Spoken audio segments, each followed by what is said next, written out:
जी अस्सलाम वालेकुम। आज मैं आपके साथ अपने प्रोग्राम में मौजूद हूँ। मेरी जो को होस्ट हैं रबिया साहिबा, वो अपनी कोई ज़ाती मसरूफियात की वजह से आज प्रोग्राम को ज्वाइन नहीं कर सकेंगे। आज हमारे साथ जो हैं वफाकी वज़ीर हनीफ अब्बासी साहब होंगे। हनीफ अब्बासी साहब ने कुछ इंटरवेंशंस किए हैं रेलवे में और बड़े अहम फैसले किए हैं जिससे शायद अवाम, उनका ख्याल है अवाम बड़ी खुश होगी। बड़ा डिटेल से आज उनसे पूछेंगे कि कौन कौन से ऐसे फैसले हैं अवाम जिनसे खुश हो जाएगी। स्पेशली जो किराए हैं, फिर पेट्रोल की कीमतें बढ़ी हैं, डीजल की कीमतें बढ़ी हैं, फिर MNAs MPs की तनख्वाहें, पर्क्स, प्रिविलेजेस, लोग इस पर बड़े अच्छे खासे नाराज़ भी हैं, तंग भी हैं। इसके अलावा भी हम ज़रा पॉलिटिक्स पे बात करेंगे।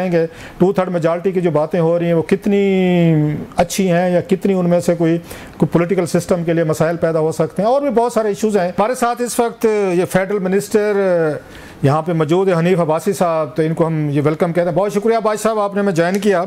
कुछ सियासी सवालात भी हैं वो भी आपसे करेंगे। कोई रेलवे में आपने कोई बहुत बड़ी कुछ चेंजेस किए हैं, कोई रिफॉर्म्स लेकर आ रहे हैं, कोई लग्जरी, कोई प्राइम मिनिस्टर सैलून, ये वज़ीर के सैलून आपने उनको भी थोड़ा सा पब्लिक के लिए ओपन किया है, खोला। ये तमाम इश्यूज़ पे बात करेंगे, लेकिन मैं चाह रहा हूँ थोड़ा सा इस वक्त पाकिस्तान का पॉलिटिकल एक सिनेरियो बना हुआ है, आपकी ज़रा इस पर भी ओपिनियन ले लीजिए। जो बड़ी खबर है ये सर, 1-2 दिन पहले आपके लिए भी शायद ये पॉलिटिकली सरप्राइजिंग हो कि प्राइम मिनिस्टर ये शहबाज शरीफ साहब जो हैं वो चौधरी निसार अली खान साहब के घर पहुँचे हैं और ख़बरें आ रही हैं उन्होंने उनको दोबारा वापसी के लिए रिक्वेस्ट की है, दावत दी है।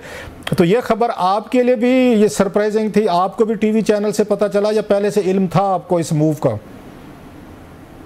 ये क्लासा साहब कि आप जरा मियाँ फैमिली की ना वज़ादारी को देखें। वो बड़े वज़ादार लोग हैं। मतलब कि मेरे साथ अगर मैं 20 साल हो गए हैं तो मेरे साथ उन्होंने किस तरीके की दोस्ती निभाई, किस तरीके का साथ दिया मुश्किल वक्त में, आजमाइश के वक्त में, वो आपके सामने है। इसी तरह चौधरी निसार अली खान के साथ मियाँ मोहम्मद शहबाज शरीफ का ज़ाती ताल्लुक 85 से है, 85 से। और फिर वो ताल्लुक सियासी नहीं था बल्कि बड़ा पर्सनल था, दोस्ती में था, दोस्ती में तब्दील हो चुका था और बड़ी अच्छी दोस्ती में था।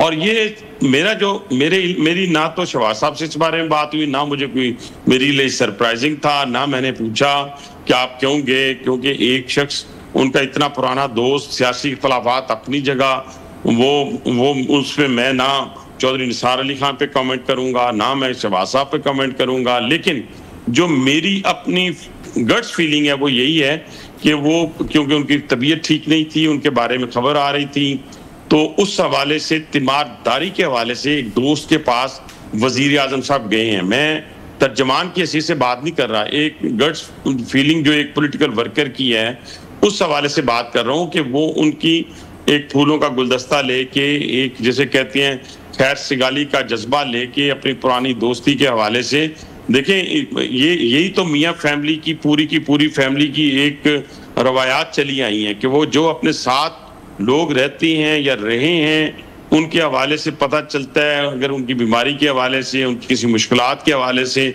उसमें वो जरूर शरीक होते हैं। खुशियों में हो सकता है किसी एक में जाते हो, 2 में ना जाते हो, लेकिन अगर कोई मुसीबत में हो या किसी गम से गुजर रहा हो तो ये फैमिली वहां पे जरूर जाती है। तो इस वक्त जो मैं समझाऊं कि वजीर आजम साहब एक अपने पुराने दरीना साथी के पास गए हैं, और चौधरी निसार अली खान साहब का तो सियासत में अपना एक मुकाम है, वो मुकाम आज भी है, कल भी था और आने वाले वक्त में भी रहेगा। तो आपको लगता है कि चौधरी साहब की, क्योंकि वहाँ से चौधरी साहब की फैमिली के कुछ लोग जो हैं उन्होंने कोई मीडिया को कंफर्म किया है, और जो उनके करीबी 1-2 सहाफ़ी हैं उनकी भी शायद बातचीत हुई है, वो यही कह रहे हैं कि चौधरी साहब को पेशकश की गई है कि आप तशरीफ़ लें। आप क्या समझते हैं, चौधरी साहब अगर आते हैं तो इससे रावलपिंडी की या इससे रीजन की पॉलिटिक्स पे कोई मज़ीद कोई असर पड़ सकता है? आपकी पार्टी तो बड़ी कंफर्टेबल पोजीशन में खड़ी हुई है, चौधरी साहब नहीं भी थे तो नहीं, देखिए मैं फिर वही अर्ज कर रहा हूँ कि एक परसेप्शन पे मैं कैसे क्लासरा साहब अपनी राय दे सकता हूँ, जो मैं अब या तो कोई हो ना मेरे पास कंफर्म कोई रिपोर्ट हो तो फिर मैं कहूँ। जहां तक उनके as a politician, seasoned politician के हवाले से है, वो तो मैं भी एक्नॉलेज करता हूँ एक पॉलिटिकल वर्कर होने की हैसियत से, कि उनका पुराना साथी होने की हैसियत से। इतना पुराना ना समझे, मैं तो अभी इतना पुराना नहीं हूँ, लेकिन जहां तक दरीना ताल्लुक उनका शहबाज साहब के साथ, मियां नवाज शरीफ फैमिली के साथ है, तो मैं उस पर इसलिए कमेंट नहीं कर सकता या ये नहीं कह सकता कि उनके आने से ये होगा और उनके जाने से ये होगा। अभी जो मेरे पास खबर की हद तक नहीं, मैंने तो पूछा ही नहीं ना, पूछता तब अगर मुझे कोई उनके आने से या उनके जाने से कोई इश्यूज हो, तो मुझे तो एज ए सीनियर पॉलिटिशियन मैं उनकी इज्जत भी करता हूँ, एहतराम भी करता हूँ, लेकिन सियासत ना बहुत कलासा साहब अब फास्ट है। आप जैसे अब चीजें जो है ना बदल चुकी हुई हैं। मेरा कहने से मुराद ये है कि अब वही है कि ट्रेन जो है चल रही है, उसमें से उतरना, फिर चढ़ना, फिर उतरना। मेरा ख्याल है कि जो चौधरी निसार अली खान जैसे पॉलिटिशियन के लिए शायद मुश्किल हो ये काम। आपकी बातों से लग रहा है कि शायद उनकी वापसी जो है चौधरी साहब की पीएमएल नवाज में इतनी ज़्यादा वेलकम नहीं होगी, क्योंकि ऑलरेडी उनकी पार्टी के अंदर बड़े इख्तलाफात थे। मरियम नवाज साहबा से थे, उनके बाद नवाज शरीफ साहब से थे, उनके शहबाज शरीफ साहब से ज़्यादा नवाज शरीफ साहब के कैंप से थे, और भी कुछ लोग थे, ख्वाजा आसिफ थे, परवेज़ रशीद साहब, फिर उसके बाद ये इरफान सदीकी सब और भी हम देखते हैं। तो आपकी गुफ्तगू से भी लगता है कि चौधरी साहब का जो दौर है पॉलिटिकल एक उनका प्राइम का शायद वो गुजर चुका है, और आपकी पार्टी को अब उस तरह की पॉलिटिकल लीडरशिप की ज़रूरत नहीं है, नए लोगों की ज़रूरत है। मतलब दैट्स जो नहीं, मैं देखिए ना, मैं ये नहीं कह रहा, आप देखें मेरी बात को समझने की कोशिश करें सर। मैंने कहा है कि अगर देखें, एक तो ये पार्टी में लाने ना लाने का फैसला जो है ना, या किसी के आने या ना आने का फैसला, मैंने ये कहा है कि चौधरी निसार अली खान जैसे पाई के लीडर के लिए ये मुश्किल होगा चढ़ना उतरना, उतर के चढ़ना। चले इस तरह कर लेते हैं, ठीक है। लेकिन एक तरफ मियां नवाज शरीफ साहब हैं, ये डिसीजन जो है पार्टी के अंदर किसी को लेना, पुराने साथी को, किसी को ना लेना। अब किसी की ख्वाहिश है या नहीं है तो मैं कैसे कह दूं? हो सकता है चौधरी साहब की अपनी ख्वाहिश ना हो, तो मैं कैसे कह दूं कि उनको हम रद्द कर रहे हैं। लेकिन इसका फैसला जो है अगर पार्टी की सतह पे करना है कलासा साहब, तो वो मियां नवाज शरीफ साहब करेंगे कि पार्टी में उन्होंने आना है या नहीं आना, ठीक है। उसमें मुशावरत शामिल होगी वजीर आज़म पाकिस्तान की भी, उसमें मुशावरत शामिल होगी मरियम नवाज साहबा की भी, और उसमें मुशावरत शामिल होगी हो सकता है और भी पार्टी के लोगों की। लेकिन अभी तो मैं की कह सकना, पिंड तो वैसे ही कोई नहीं है ये, ठीक है। हाँ, तो पिंड वसेगा तो फिर गल कराएंगे ना। अच्छा, ये भी साथ में बातें आ रही हैं कि शायद शहबाज शरीफ साहब जो मिलने गए हैं इसके पीछे कोई एस्टेब्लिशमेंट के मशरे भी हैं। वो ये चाहते हैं कि पॉलिटिकली तौर पे जो नैरेटिव है आपको ज़्यादा स्ट्रांग करने की ज़रूरत है। कुछ आपके जो ये नाराज़ और हैवी वेट्स हैं आप उनको वापस लाएं, ताकि पार्टी का अपना एक इमेज, अपनी इसकी जो क्लाउट है, वो समझते हैं इंडिया के जंग के साथ हमने तो जो करना था एस्टेब्लिशमेंट ने वो किया, इंटरनेशनल लेवल पर, पाकिस्तान के लेवल पर जंग जीती, अपना इमेज ठीक किया। लेकिन पॉलिटिकली तौर पर जो मैले जो फ़ायदे उठाने चाहिए वो पीएमएल नवाज शायद नहीं उठा पा रही, and they need some big wigs उन्हें चाहिए दोबारा लेकर आए। सो एक वजह ये भी बताई जा रही है। कलासा साहब, मैं आपको ना बड़ा हाई रेट करता हूं हमेशा सर, और ये सिर्फ आपके मुंह की बात नहीं, पूरी पब्लिकली मैं एडमिट कर रहा हूं ना, एक्नॉलेज कर रहा हूं। जी जी। देखिए, उसकी एक मिसाल है आपके सामने। आप वो रिपोर्टर हैं जो घर से उठ के आके तो एंकर नहीं बने जी। आपने पूरे मराहल तय किए, जैसे हमने एज ए पॉलिटिकल वर्कर की हैसियत से तमाम मराहल हल करके इस कुर्सी पे आके बैठे हैं। मेरा कहने से मुराद ये है कि इस वक्त पाकिस्तान की 77 साल तारीख में ये जो जंग हमने अपने से कई गुना बड़े दुश्मन से जीती है, डिप्लोमेटिक फ्रंट के ऊपर इस वजीर आजम ने, जिसका नाम शहबाज शरीफ है, मुझे बताएं कि आज उस हिंदुस्तान को हमारी अफवाज पाकिस्तान ने नाको चने चबवा दिए दफाई मैदान के अंदर। डिप्लोमेटिक फ्रंट के ऊपर आपने देखा होगा कि इस जंग के फौरन बाद जो सबसे बड़ी स्टेटमेंट दी गई, यानी जंग शुरू होने से पहले जो स्टेटमेंट दी, किसने? मियां शहबाज शरीफ। उसने कहा दुनिया को और हिंदुस्तान को डिफेंसिव किया और दुनिया को गैर जानबदारी के टहरे पे लाके खड़ा किया। वो वाले वाक्य की जी। अगर हम कसूरवार हैं तो वेल एंड गुड, उस पे हिंदुस्तान भाग गया। जब हिंदुस्तान भाग गया दुनिया को पता चल गया। उसके बाद डिप्लोमेटिक फ्रंट पे देखें कि हमारे दोस्त जो थे वो आकर अलल ऐलान हमारे साथ खड़े हो गए, और हिंदुस्तान के साथ जिसको वो क्लेम करता था, एक दुनिया का एक मुल्क उसके साथ खड़ा नहीं हुआ। तो ये कैसे आप कह सकते हैं कि पाकिस्तान मुस्लिम लीग नवाज ने उसको इस तरीके से कैश नहीं करवाया? उसके बाद जाकर पूरी दुनिया में दरवाजा खटखटाया, कैसा वेलकम हुआ। आज ईरान कहां खड़ा है? पाकिस्तान के साथ। आज चाइना कहां खड़ा है? पाकिस्तान के साथ। आज आप अजरबैजान, मलेशिया, बांग्लादेश, आज आप देखें कि ये सारी जगह जो हैं, ये सारे जगह के ऊपर पाकिस्तान के लोग, पाकिस्तान का प्राइम मिनिस्टर खड़ा है। जहां पे प्राइम मिनिस्टर का पाकिस्तान खड़ा है तो वो किसका रिप्रेजेंटेटिव है? पाकिस्तान मुस्लिम लीग नवाज का। तो इस वक्त पाकिस्तान के अंदर भी उसको एक्नॉलेज किया जा रहा है, उसकी खिदमात को, दुनिया के अंदर भी उसकी खिदमात को एक्नॉलेज किया जा रहा है। तो मेरा नहीं ख्याल कि हम बार बार उसी चक्कर में रहे कि हम, अब देखें जितना क्रिस्टल क्लियर आज हम एक दूसरे के साथ हैं। जैसे फील्ड मार्शल जब भी बात करते हैं तो उन्होंने बताया कि हुकूमत कैसे उनके पीछे खड़ी रही, पॉलिटिकल वर्कर पाकिस्तानी कौम छोड़ दें, पाकिस्तान मुस्लिम लीग नवाज। आपकी बातें सारी ठीक हैं, मतलब वेट है उनमें।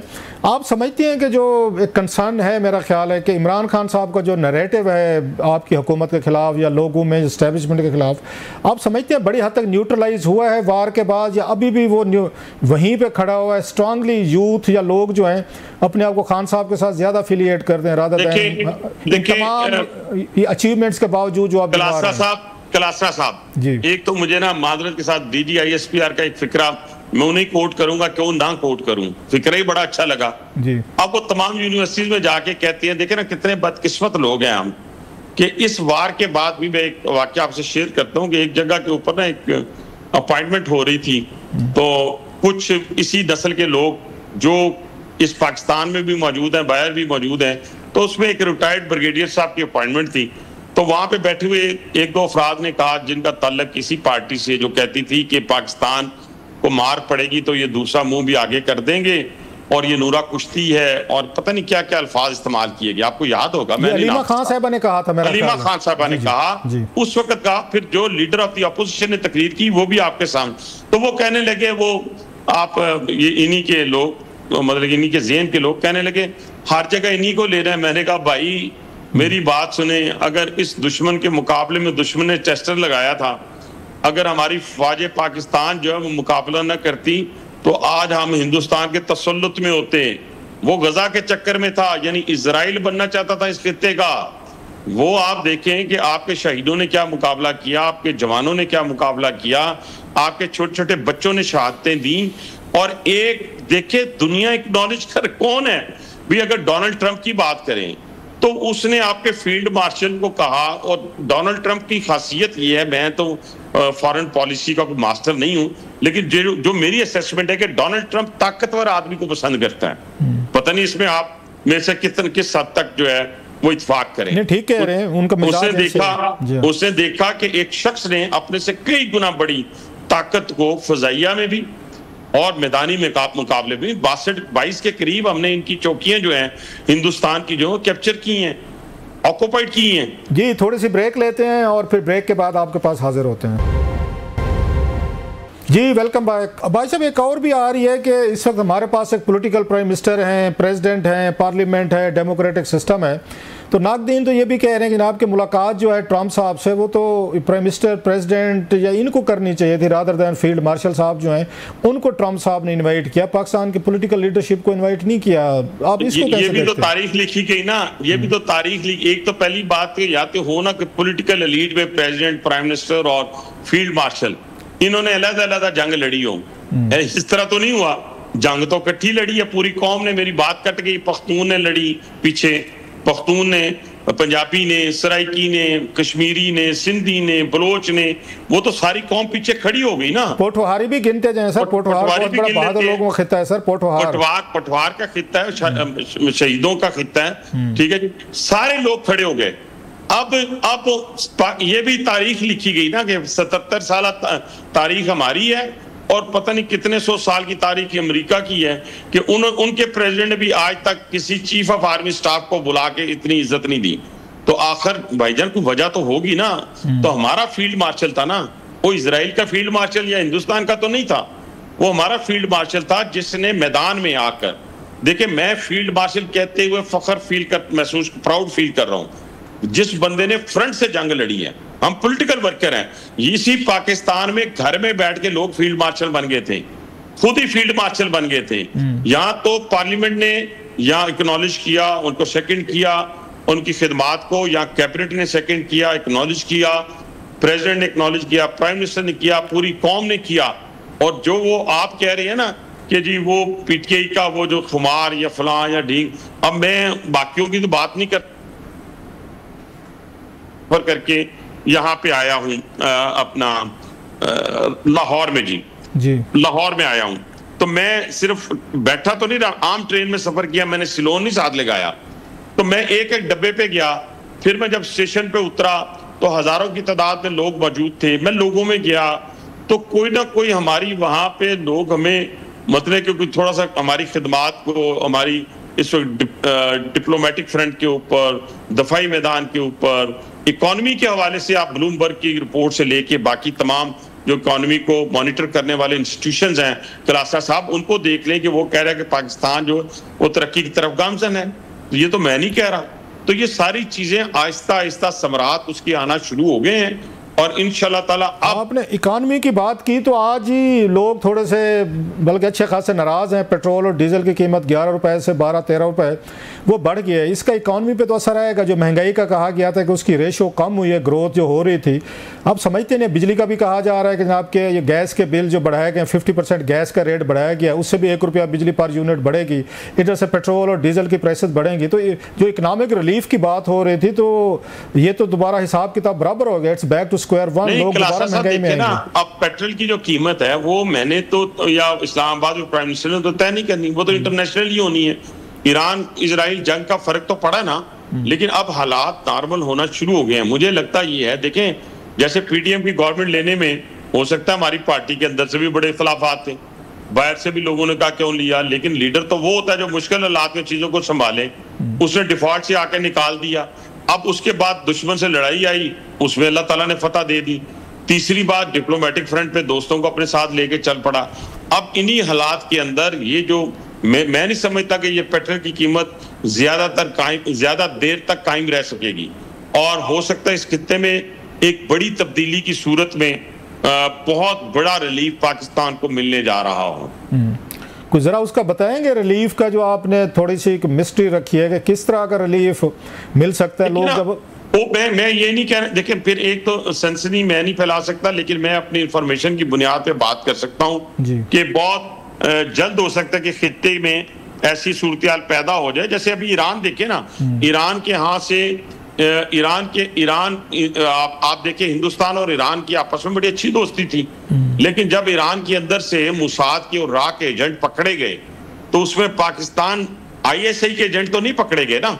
तो उस मेरे भाई को पता चल गया कि मेरा असल दोस्त कौन है, मेरा मुसलमान भाई कौन है जो मेरे साथ कंधे से कंधा लगाएगा। और प्राइम मिनिस्टर ने जाके उनके पुरअमन एटमी प्रोग्राम की हमायत भी कर दी थी, जंग से पहले कर दी थी, अगर आपको याद हो। कहने से मुराद ये है कि ये सूरत पे वहां पे पाकिस्तान शुक्रिया के नारे भी लग गए, पार्लियामेंट के अंदर लोग पाकिस्तानी झंडा लेके निकल आए, तो भाई भाई से मिल गया आके। हो सकता है जिस तरह चाइना एक भाई है अरसा हयात से 77 साल से जब से हम पैदा हुए हैं, इसी तरह ईरान और हम भी उसी डगर पे चल पड़े और इस खित्ते के अंदर एक ऐसी तब्दीली आए कि हमें किसी चीज़ की कमी ना रहे। अच्छा सर, आते हैं ज़रा थोड़ा सा, आपने बड़ा तफसील से सारे इश्यूज़ पे रहते हैं। अभी 2 इश्यूज़ बड़े रहते हैं, एक तो हम 2/3 मेजॉरिटी या वोट वगैरह सीटों पे, अभी आप पे उस पर बात भी करनी है। जो इंटरवेंशन आपने की हैं रेलवे में वो बड़ी इंपॉर्टेंट है, मैं उस पर आता हूँ। सर अभी ये सीटों का जो फैसला हुआ है आप इसको कैसे देखते हैं? क्योंकि एक व्यू ये भी है कि अगर PTI की सीटें नहीं मिल सकती थी, लीगल कॉन्स्टिट्यूशनल वटेवर जो रीज़न थी, तो फिर ये नवाज लीग को, पीपल्स पार्टी को, JUI को भी तो नहीं मिल सकती थी। उनके जितने वोट थे उसके बराबर उस रेशे से सीटें मिल चुकी थी। तो ये सीटें या तो खाली रहती या PTI को मिलती, उनको नहीं मिलनी तो खाली रहती। इनको कैसे मिल गई हैं सर आपकी पार्टी को, पीपल्स पार्टी को? ये तो आपकी बनती नहीं थी सर। कलासरा साहब सर, आपका ये वो भाई बैठा हुआ है जिसने पाकिस्तानी अदालतों का सामना किया जी। मतलब कि मैंने अपनी सेशन कोर्ट का सामना किया, मैंने अपनी हाई कोर्ट का, सुप्रीम कोर्ट का। मैं एक लम्हा के लिए किसी जगह मैं राइट लेफ्ट नहीं हुआ। मेरी अदालत ने मुझे उम्र कैद दी तो उस वीडियो को निकाले, मैंने उसको एक्सेप्ट कर लिया, ठीक है, क्योंकि मेरा ईमान था कि मैंने ये रिलीफ जो लेना है, नेक्स्ट रिलीफ जो लेना है, ये मैंने जाके हिंदुस्तान से नहीं लेना, जाके मैंने बरतानिया से, अमेरिका से नहीं लेना, चाइना से नहीं लेना। यही मेरी अदालतें मुझे छोड़ेंगी, यही अदालतें मुझे रिलीफ देंगी। मैंने सब्र किया, 11 महीने गुजरे, साल गुजरा, इन्हीं अदालतों ने मुझे रिलीफ दिया, मेरी बेल ली, इन्हीं अदालतों ने मुझे सरक्रूक किया, इन्हीं अदालतों की वजह से मैं इलेक्शन लड़ा। अब इन्हीं अदालतों से गुजर के बानी PTI जा रहे हैं। और ये हमने तो आज तक ये नहीं पूछा कि उन्होंने कैदियों वाला यूनिफॉर्म पहना कि नहीं पहना। हम तो इधर से भी गुजरे हैं कि हनीफ अब्बासी को रोटी बाहर से नहीं खाना आना चाहिए, हनीफ अब्बासी ने जेल का जो यूनिफॉर्म है वो क्यों नहीं पहना हुआ। लेकिन हमने ये अमल नहीं किया। लेकिन मैं आपके जवाब में, सवाल के जवाब में आ रहा हूं कि ये फैसले मैंने नहीं किए, ये फैसले अदालतों ने किए। पेशावर हाई कोर्ट के 5 जजों ने इकट्ठे कहा था कि ये इनकी नहीं बनती। अब ये तो वो बता सकते हैं ना लीगली, मैं तो अब यहाँ खड़े होके दलील आर्गुमेंट के साथ ना ये कह सकता हूँ कि ये मेरी बनती है, ना मैं ये कह सकता हूँ कि उनकी बनती है, क्योंकि मैं तो नहीं उस लॉ को समझता जिस लॉ के तहत 5 जजेस ने फैसला दिया था। उसके बाद फिर फैसला आया, फिर उसके बाद रिव्यू आया। अब ये तो जजेस के फैसले हैं, इनके जवाबात जजेस ने देने हैं, फैसलों ने देने हैं। हमें तो फबेया, हमारी 2/3 मेजॉरिटी बन गई है, हमने इस मुल्क के लिए पहले भी काम किया, अब भी करना है। अच्छा सर, आपने 2/3 मेजॉरिटी की बात की, बड़ा इंटरेस्टिंग और बड़ा थोड़ा सा कुछ स्केरी सीन भी बनता है कि जिस प्राइम मिनिस्टर के पास 2/3 मेजॉरिटी है, ये कोई पॉलिटिकली तौर पर अंजाम अच्छे नहीं हुए। भुट्टो साहब के पास 2/3 मेजॉरिटी थी, आपको पता है भुट्टो साहब का क्या बना बाद में। नवाज शरीफ साहब के पास 97 में 2/3 मेजॉरिटी आ गई थी, हमने देखा 12 अक्टूबर को क्या हुआ। फिर आप समझते हैं कि जो बार बार फिर हमें कहा जा रहा है कि 2/3 मेजॉरिटी इनको मिलने वाली शहबाज शरीफ साहब को, तो पाकिस्तान जैसे मुल्क में ये 2/3 मेजॉरिटी जो है कोई अच्छे इंजाम की तरफ लेकर नहीं जाती। आपको भी इससे शेयर करेंगे या आपका ख्याल है नहीं कि आपकी दफ़ा कोई नई चीज़ होगी लिहाजा 2/3 मेजॉरिटी की जगह मुल्क को बदल देंगे जैसे भुट्टो साहब या नवाज शरीफ साहब नहीं बदल सके थे?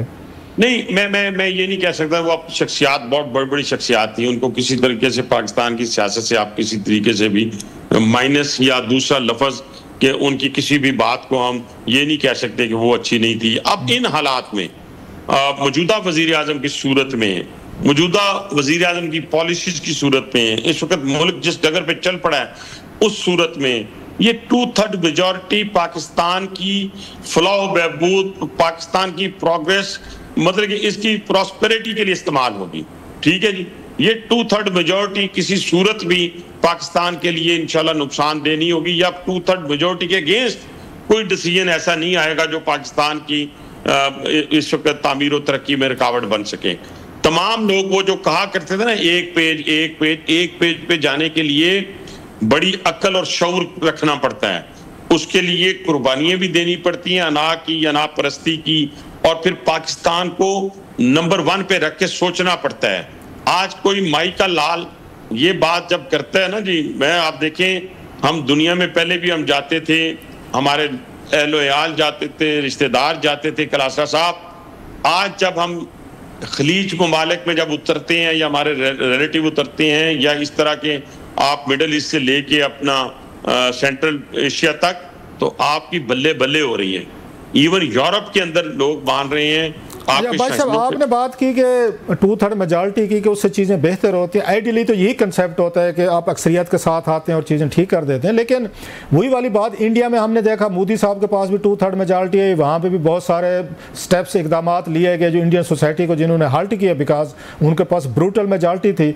और फिर ये कहा जाता है कि जब सेम पेज आ जाए, ऊपर से आपके पास ये 2/3 आ जाए, तो ऐसा पॉलिटिकल लीडरशिप जो है वो उसकी तरफ चले जाते हैं, डिक्टेटरशिप की तरफ चले जाते हैं, फाशिज्म की तरफ चले जाते हैं, मुखालफों को दबाना, बिल लेकर आना, फिर नए नए कवानीन लेकर आना, जो डिसेंट हो, जो आपका मुखालिफ हो जेल में डाल दो, नए कवानीन बना दो, FIA को पावर दे दो। तो आप समझते नहीं है कि इस तरह की चीज़ों से ये थोड़ा सा स्केरी सीन बन सकता है और हम एक सिविलियन डिक्टेटरशिप की तरफ जाएंगे जिसका हाथ रोकने वाला कोई नहीं है, समझाने वाला कोई नहीं, क्योंकि माजी में चीज़ें हुई हैं, खान साहब के दौर में भी हुई थी, जैसे आप खुद बता रहे हैं, आप भी जेल में गए, उसके बाद राना सनाउल्लाह साहब का हमने देखा, बल्कि शहबाज शरीफ साहब, जरदारी साहब, नेम एनीवन, 70-80% लोग जो हैं पोजीशन के जेलों में थे, क्योंकि उनके पास उस वक्त भी थे, उनके पास सेम पेज था, पीछे एस्टेब्लिशमेंट खड़ी थी, आपके पास 2/3 आने वाली है। तो ये चीज़ें थोड़ा सा डराती तो हैं लोगों को, दूध का जला फिर छाछ तो फूंके मार के पीते ही है कि माजी में ये सारा कुछ होता रहा है, भुट्टो साहब का दौर हो, नवाज शरीफ साहब का या खान साहब का, ये चीजें तो देखी हमने।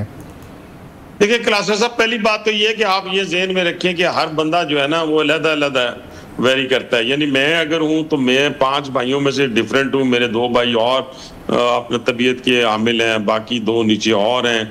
मेरी गुजारिश आपसे ये है कि शहबाज शरीफ को मैं 15-20 साल से 21 साल हो गए जी, कि मैं उनके साथ मेरी एक प्यार मोहब्बत का एक रिश्ता भी है और दोस्ती भी है। मैं जितना उनको मैंने हम्बल देखा है ना चीज़ों के अंदर, मैंने उनको जितना खुदा खौफी देखी है, ये कलासा साहब अब मैंने उनसे क्या लेना है कि मैं उनकी, लेकिन तारीफ ये भी तो है ना कि आप, वो पंजाबी कहते हैं सुते हुए बच्चे का मुंह चुमिया तो क्यों पता लगा कि मेरा मुंह प्यार किया, ठीक है ना। तो कहने से मुराद ये है कि प्राइम मिनिस्टर की ये आदात में ही नहीं शामिल कि वो बहुत ज्यादा ओवर कॉन्फिडेंट हो जाए किसी मामले में भी, ठीक है।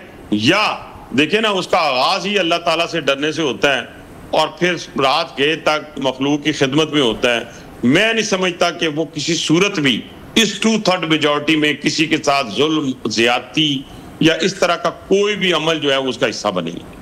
अच्छा सर, आप बड़े अरसे से पार्लियामेंट में रहे हैं, बड़े एक्टिव रहे हैं, बड़े अपोजिशन भी हमने आपके देखे, मैंने बड़ा आपको करीब से मॉनिटर भी किया। 2002 से मैं भी पार्लियामेंट कवर कर रहा हूँ जहाँ पे आप आए हैं।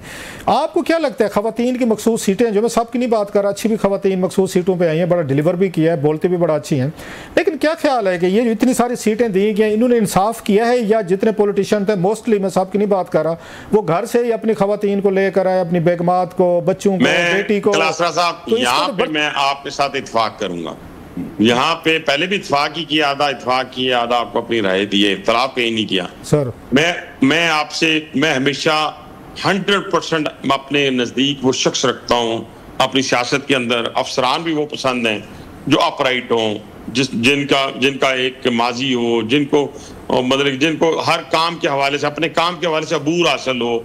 यहाँ पे मैं कहूँगा कि हमने, या तो हमें उम्मीद, एक्सपेक्टेशन नहीं थी कि इतनी बड़ी सीटें हमें मिल जाएंगी, तो अगर थी तो उस पर हमारा होमवर्क नहीं था। और किसी पार्टी के अंदर चंद एक को छोड़ के, पाकिस्तान पीपल्स पार्टी के अंदर 2-3 खवातीन ऐसी हैं, पाकिस्तान मुस्लिम नवाज के अंदर 2-3 खवातीन ऐसी हैं जिनका एक पॉलिटिकल बैकग्राउंड है बहुत बड़ा, ठीक है। अदरवाइज मेरा ख्याल है कि हमें सिलेक्शन में वो हमारा मेयार नहीं था जो एक पार्लियामेंट में होना चाहिए था। जी, थोड़ी सी ब्रेक लेते हैं और फिर ब्रेक के बाद आपके पास हाजिर होते हैं।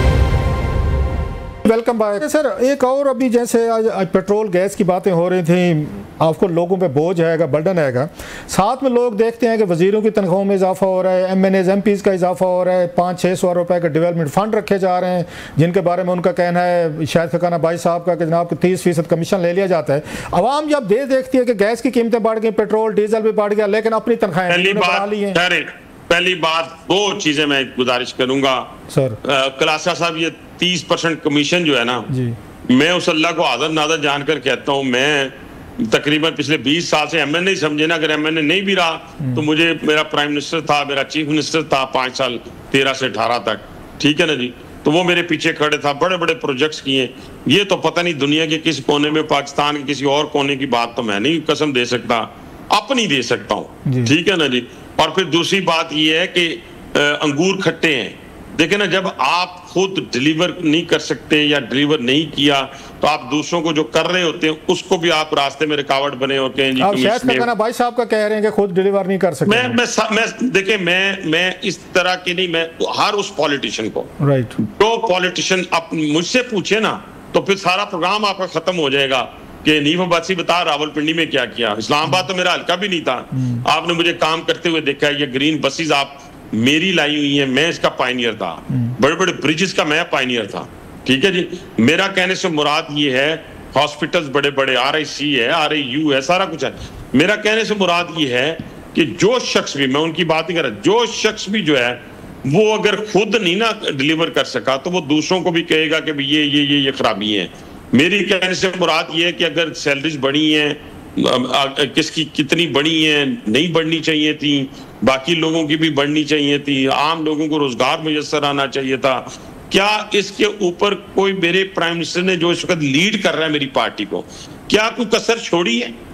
क्या कोई दिन रात की, क्या ये वो प्राइम मिनिस्टर तो नहीं है ना जिसने सऊदीया को भी नाराज कर दिया, कतर को भी, चाइना को भी, CPEC को भी बंद कर दिया।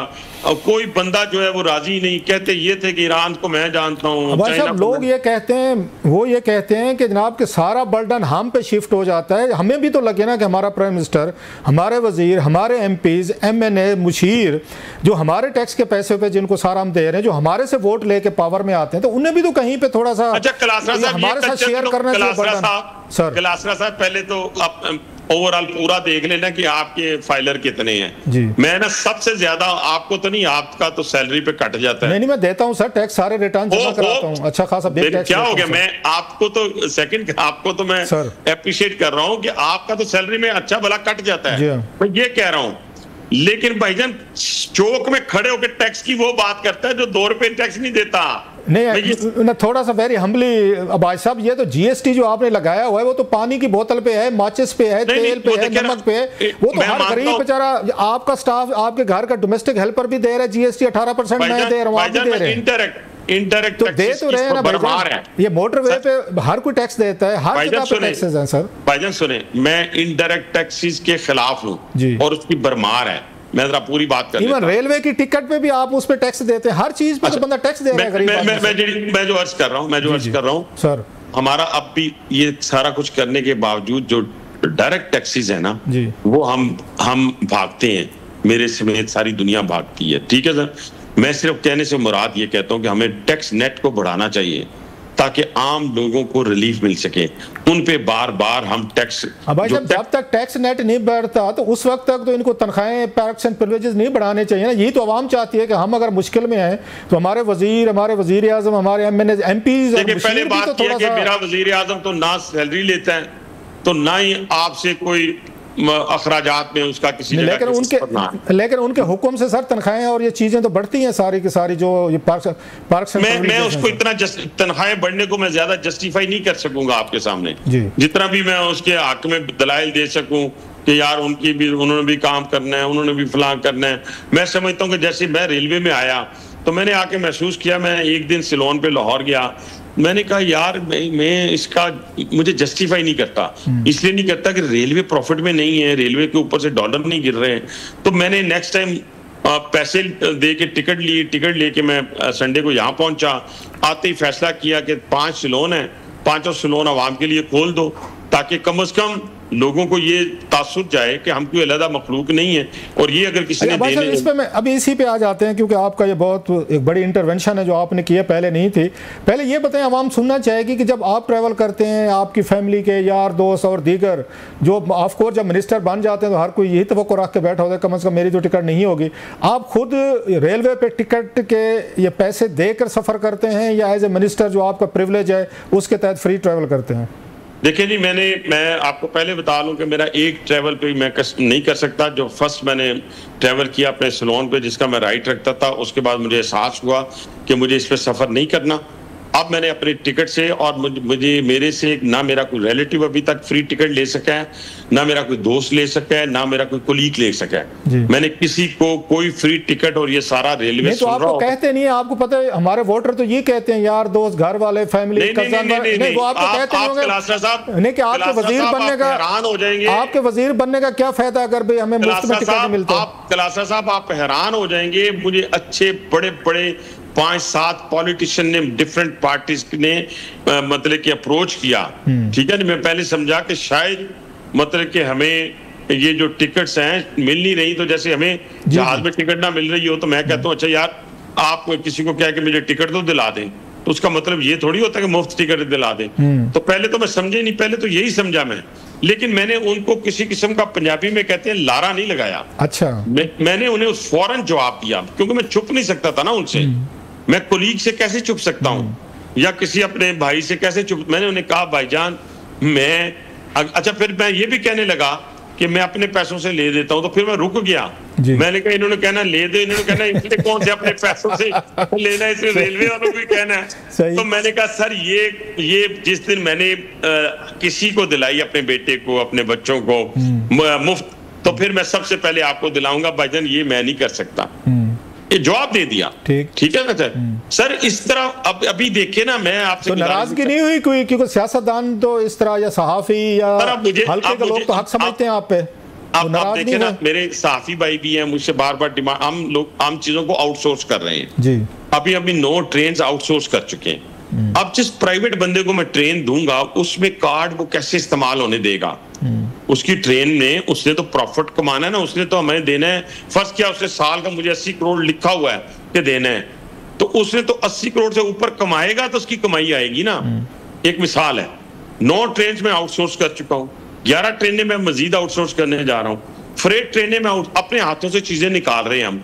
रॉयल पाम का जो बहुत अरसे से केस चला आ रहा था, 22 तारीख तक उसके बिड डॉक्यूमेंट जमा हो जाएंगे, आपके सामने खोलूंगा, इंटरनेशनल मीडिया के सामने खोलूंगा। ठीक है जी, कोई किसी किस्म की पूरा, आज हमने एक और एमओयू साइन किया है कि हम पूरे रेलवे को डिजिटाइज करने जा रहे हैं।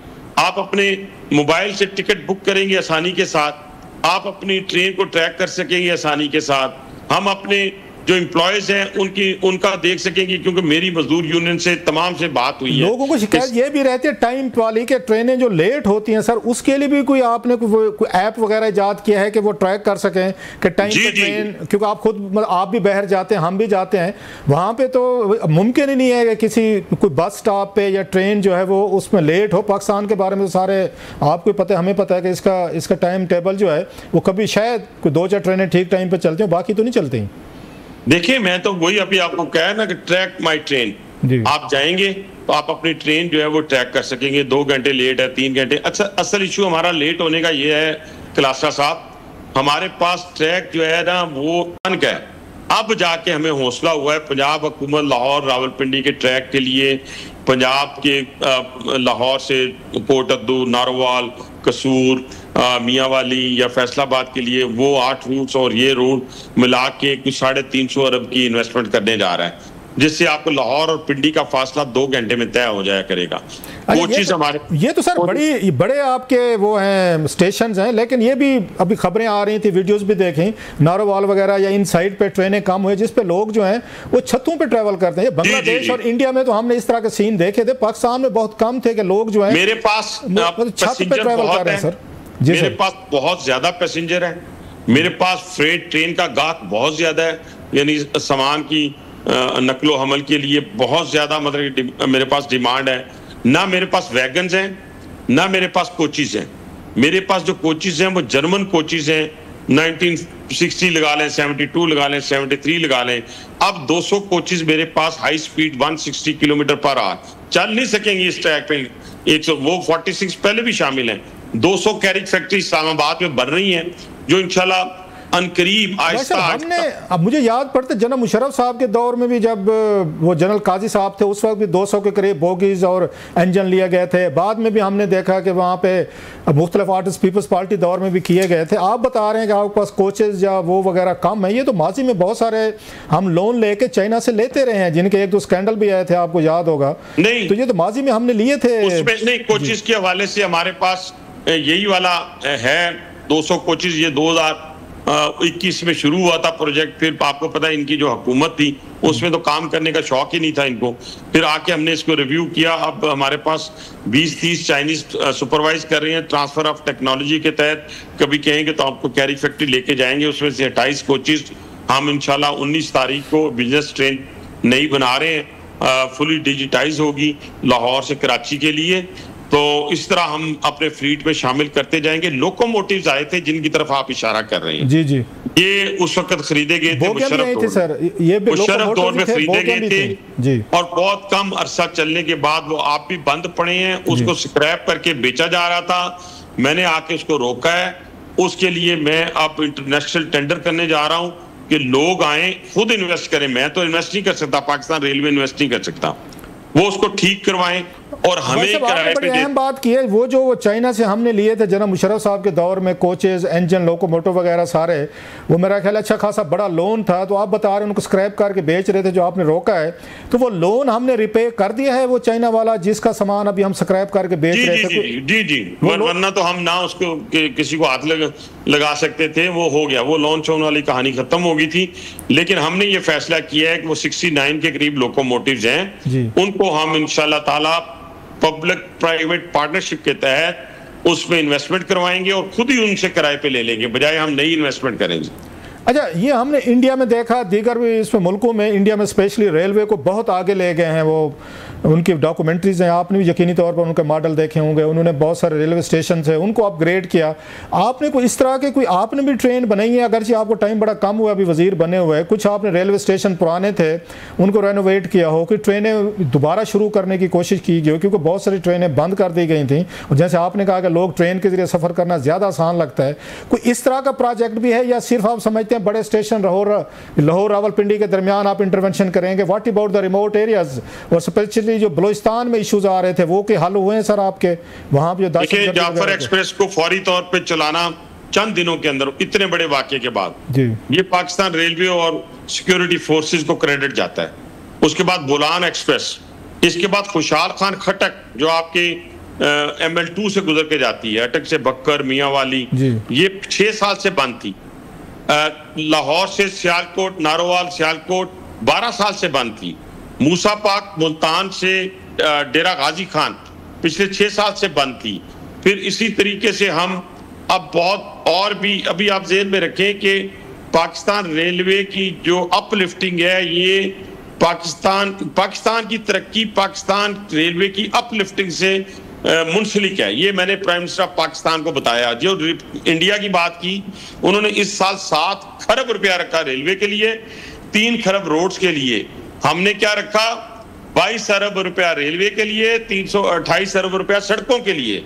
रेलवे में जब आप इन्वेस्ट करेंगे 50 साल के लिए, रोड पे इन्वेस्ट करेंगे 5 साल के लिए।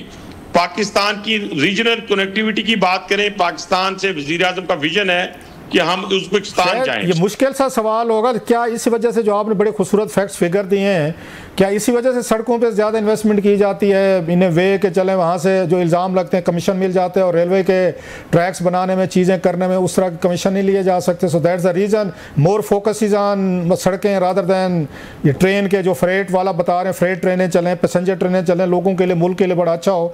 लेकिन हमने देखा है कि सारा कंटेनर, ट्रक, ये सारी चीज़ें जो हैं उनकी तरफ शिफ्ट की गई। Sir, how do you see that? नहीं, मैं इस तरह क्लासा साहब इसको नहीं देखता, ना मैं स्ट्रेट फॉरवर्ड किसी के ऊपर ये इल्जाम लगाता हूं। लेकिन मैं ये बात कहना चाहता हूं बड़े फैक्ट्स एंड फिगर के साथ। देखें ना, अभी रेकोडिक जो है ये मैच्योर होना जा रहा है 2028 में, ठीक है सर। इसने कैसे जाना है? कंटेनर्स पे जाना है वो मिनरल्स ने, जब वो निकले। और आप देखें ना, उसने आपके जाना है ML2 और ML3 पे ऊपर, ठीक है। फिर ML1 पे आना है उसने।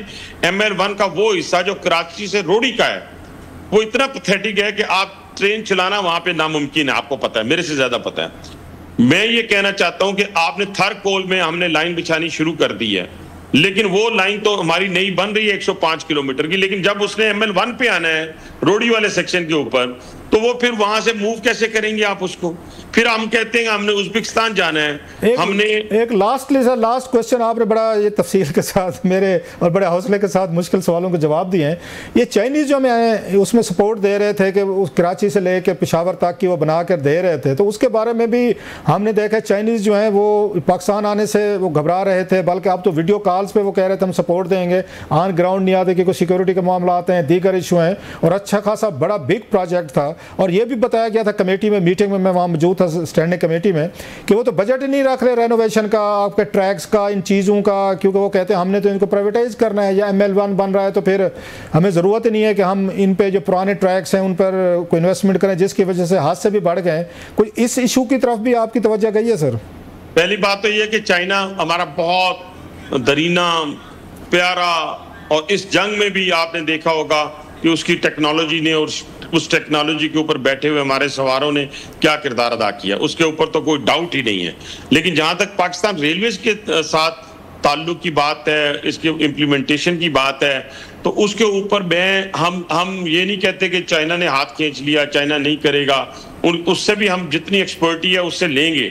लेकिन अब तो हम चल पड़े हैं ना, जैसे अभी हम आपको इंशाल्लाह जल्द खुशखबरी देंगे। सर, आपसे ये बहुत सारे बातें होने वाली हैं। अभी आपने बड़ा तफसील से हमें बताई है भाई साहब, इसी पे स्पेशल चाइना रिलेटेड जो ये चीज़ें हैं, तो आने वाले दिनों में आपसे मजीद इन चीज़ों में बात करते रहेंगे। बहुत शुक्रिया, थैंक यू वेरी मच। जी, आपने सुन लिया हनीफ भाई साहब को, उन्होंने बड़ी डिटेल से सारे सवालात थे, मुश्किल सवालात थे, लेकिन एक चीज़ की उनको दाद देनी पड़ेगी कि बगैर उन्होंने टेम्पर लूज़ किए उन्होंने उन तमाम सवालात के जवाब दिए अपने तई, जो उनका ख्याल था कि दिए जाने रहे चाहिए। लेकिन मैं भी समझता हूँ कि बहुत सारे क्वेश्चन थे जो रह गए। फिर किसी वक्त भाई साहब के साथ एक नया मैच डालेंगे, उस वक्त तक के लिए इजाज़त दीजिएगा। खुदा हाफिज़।